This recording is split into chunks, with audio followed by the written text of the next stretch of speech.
Hi, my name is Patrick Agustin. I am the owner of Mr. Xiao, 26 years old. I have my own family na and meron akong dalawang anak na ngayon. Maaga akong namulat sa buhay dahil simula pagkabata, namulat ako sa buhay na sobrang hirap. Yung mga pamilya ko walang kakayahan na i-sustain yung pangangailangan namin. At the same time, kailangan mo talagang humanap ng paraan para makatapos ka sa pag-aaral. Kailangan mong humanap ng paraan araw-araw para kumita ng pera. Ngayon, yung ginagawa ko dati, way back before na nandun ako sa buhay ng una kong pamilya, which my parents, is sobrang hirap talaga. Dumating sa point na kailangan kong magbenta ng mais, papaya, ng mga kamote, para lang magkaroon ng baon sa eskwelahan. Ngayon, siguro kung bakit ako ginagawa ngayon yung negosyong meron ako ngayon is, ayun yung mga naging inspirasyon ko para magporsige sa buhay. Siguro kung hindi ko rin naranasan yung hirap nung umpisa pa lang, siguro hindi rin ako mapupunta kung saan man ako meron ngayon.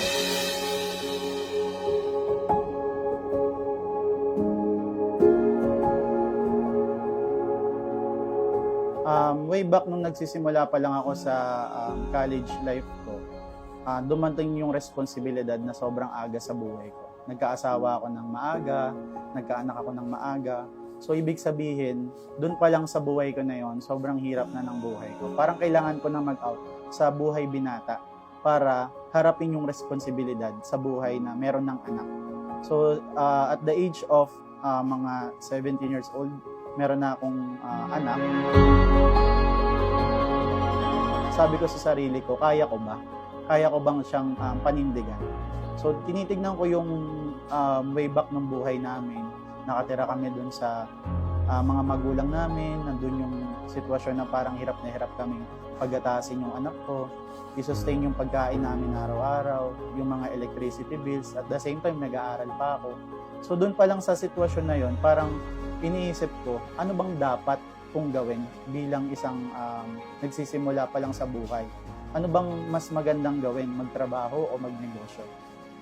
Nagtrabaho ako noon bilang cashier sa isang sikat na restaurant, which pangalanan ko na Jollibee, way back before ng 2015 pa lang. So yun yung mga naging bread and butter ko dati. So lagi kang pasok ko noon ng gabi, alas 10 ng gabi hanggang alas 6 ng umaga.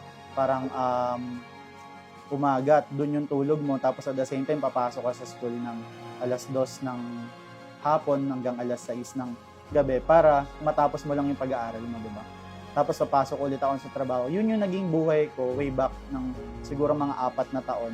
Habang ginagawa ko yun, pakiramdam kong pagod na talaga ako. Na para bang, eto na lang ba yung buhay na meron kami? Eto na lang ba yung buhay na dapat na ibigay ko sa anak ko? Na later on, ipapamana ko sa kanya. Wala naman kaming bahay at lupa. Wala naman kaming sasakyan. Wala rin naman kaming kahit ano sa buhay. Nung graduate na ako, pagkatapos ko nun sa Jollibee, pumunta ako sa accounting firm. Which yung firm na yon is nag-develop sa skills ko kung saan ginagawa ko doon is taxation, accounting, bookkeeping, compliance assistance. Siguro yun yung biggest na natutunan ko. Dahil later on, magagamit ko pala siya dun sa negosyo. Na natutunan ko paano mag-manage ng kliyente, natutunan ko paano humawak ng pera, natutunan ko paano mag-rehistro ng mga negosyo. Yun yung pinaka nakikita kong advantage ng buhay ko na natutunan ko at pumasok ako dun sa accounting firm. Parang pakiramdam ko, bilang isang simpleng empleyado lang din, netong last year, bago ko pasukin yung negosyo ko ngayon, pinagsasabay ko yung negosyo ko sa trabaho ko. Siguro masasabi ko lang nagnegosyo ako dahil parang hirap na akong gumising araw-araw na para bang lagi kong hinahabol na makapasok ako para meron akong sahod. And at the same time, pag yung mga anak ko kailangan kong mag-extend ng oras para sa trabaho ko, pag uwi ko tulog na sila. Yung parang hindi ko na makita yung sense ng buhay. Na para bang lagi na lang, papasok ka ng umaga, yes, tulog yung anak mo. Pag uwi mo, tulog pa rin sila. 'Di ba? So parang sa pagiging empleyado kasi parang ang nangyayari is nawawalan ka na ng sense of living. 'Di ba? Yes, mabibigay niya yung ano mo. Hindi ko din i-discourage na meron kang trabaho or meron kang pinagkakakitaan ngayon bilang isang empleyado. Kumbaga, ito yung mindset ko lang na para bang hindi ito worth it ng isang family. Kasi una, the design of God would be to unite the family. Kasi yan yung pinaka-sense kung bakit nagkakaroon ng isang pamilya na dapat sama-sama sila. Ngayon, ano yung nagiging key factor kung bakit nawawala tayo dun sa pinaka-purpose ng isang pamilya? Because we have jobs na sobrang kailangan nating gawin. Diba? Kasi yun lang yung meron tayo. Pero kung meron tayong option na iba, like business, o kaya gumawa tayo ng ibang side hustle, pwede nating gawin yun sa mga bagay na yun. Pero kung bakit ako nag-isip ng isang negosyo is because gusto kong mas bigyan ng more time yung pamilya ko. Habang nagtatrabaho kasi, inumpisahan ko na yung negosyo na meron ako, would be food business, yung ginawa ko nun. Inumpisahan ko siya sa isang store lang. And at the same time, habang nagnenegosyo ako, nagtatrabaho pa rin ako. So, ibig ko sabihin dito, bakit ganun yung sistema na nangyari sa buhay ko? Siguro, tinignan ko yung factor na kaya ko bang gawin siya muna at the same time. Kasi hindi ka naman para mag-transfer agad sa pagiging isang empleyado, tapos naging negosyante ka. Siguro, mahalaga rin na parte ng buhay mo, yung mga pinagdaanan mo dati. Siguro bilang isang crew ng isang Jollibee or ng isang fast food restaurant. At the same time, pumunta ako dun sa accounting firm which na-develop yung mga skills ko doon. Also, napunta ako sa isang private company which mas na-develop yung mga skills ko doon. And ginawa ko siyang parang journey ko para makapunta doon sa pagiging entrepreneur na bilang isang negosyante.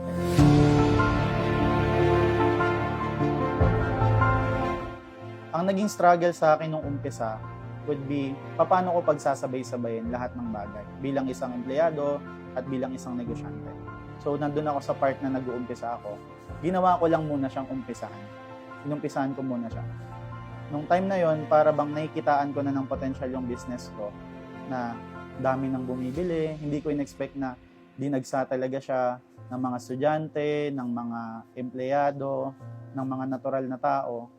Kasi doon ko nakita na meron palang potential yung negosyo ko. Meron pala siyang, tinatangkilit pala siya ng tao o tatangkilikin pala siya ng tao. Sobrang hirap mag-turn ng bilang empleyado sa pagiging negosyante. Kasi nandun ka sa phase na wala ka nang sasahurin, wala ka nang inaasahan na 15-30 na sahod. So, kailangan mong magpursige na para may kitain ka.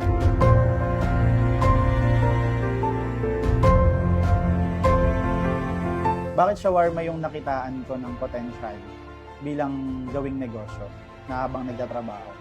Kasi una, bukod sa usong-uso yung shawarma, way back July 31, 2022, uso yung shawarma nun.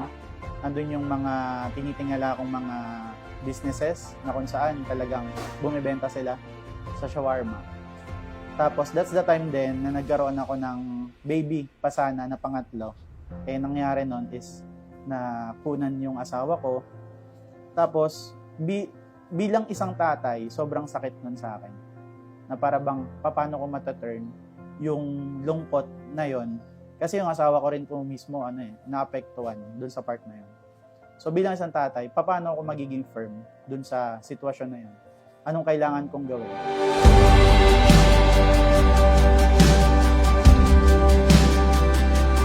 Nakitaan ko ng opportunity yung shawarma.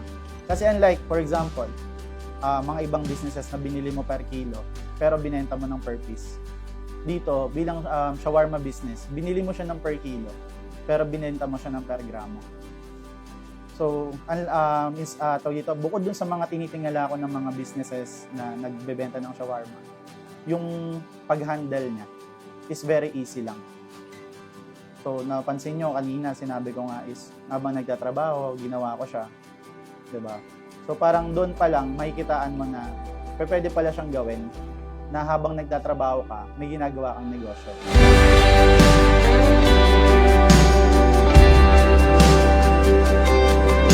Tapos yun, marami yung nakikitang pinipilahan ng mga shawarma business dito. Inisip ko, bakit hindi ako mag-create ng shawarma na may iba't ibang flavor? Kasi inisip ko, kahit ako, una pa lang, yung pumasok sa utak ko, parang hindi ko siya, para maabot ng utak ko na meron palang dapat ganun, na imposible, pero kaya pala siyang gawing posible kasi naisip mo. Diba? So ngayon, nagkamap ako dun sa iba't ibang flavor ng shawarma. Naumpisan yun na parang meron akong nakausap na isang chef na please, gawan mo ako ng iba't ibang flavor ng shawarma. Dahil maalam ako sa pagkain. So, nagkamap kami dun sa pinaka-fix na flavors namin. Ngayon, ang ginawa ko, pinatikim niya sa akin yun. At the same time, sabi ko, kulang ng lasa to, kulang ng tamis, kulang ng anghang, kulang ng gantong sipa. Maalam ako sa pagkain. I love to cook. So parang ako, bilang isang accountant din, at the same time, meron akong knowledge sa food. Gusto ko rin magluto. I love eating, I love cooking. Diba?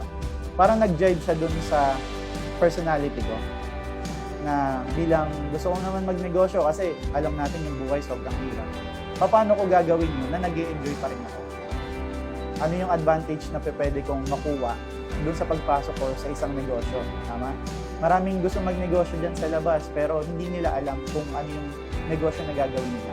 Dapat ba yung gusto ka ng tao? Dapat ba yung gusto ka ng lahat? Dapat ba masarap?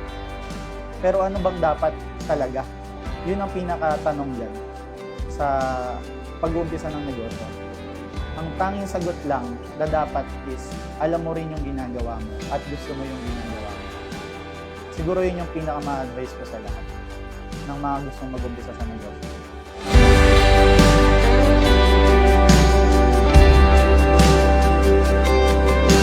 Yung nakikita kong vision niya is makapagbigay ng negosyo sa mga tao na gustong magnegosyo pero limited lang yung capital.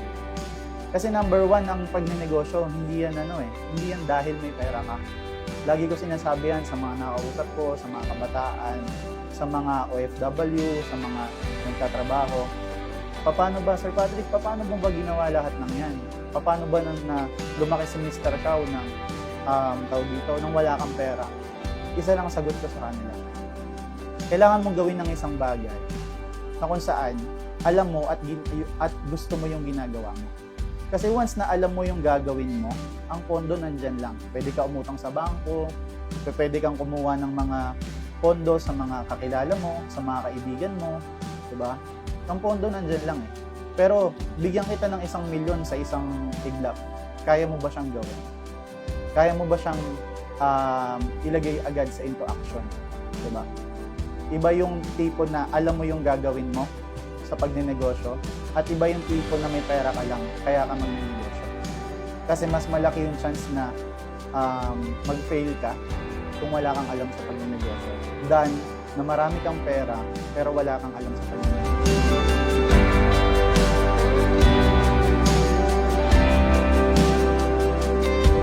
In a span ng 1 year lang nakapag-produce tayo ng almost 11 stores nationwide.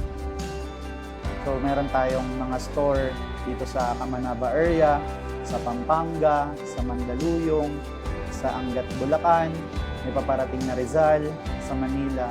Imagine in a span of 1 year na hindi ko akalain mapupunta yung negosyong to sa gantong level is talagang napaka-thankful ako sa Panginoon. Kasi siya yung nagbigay nito.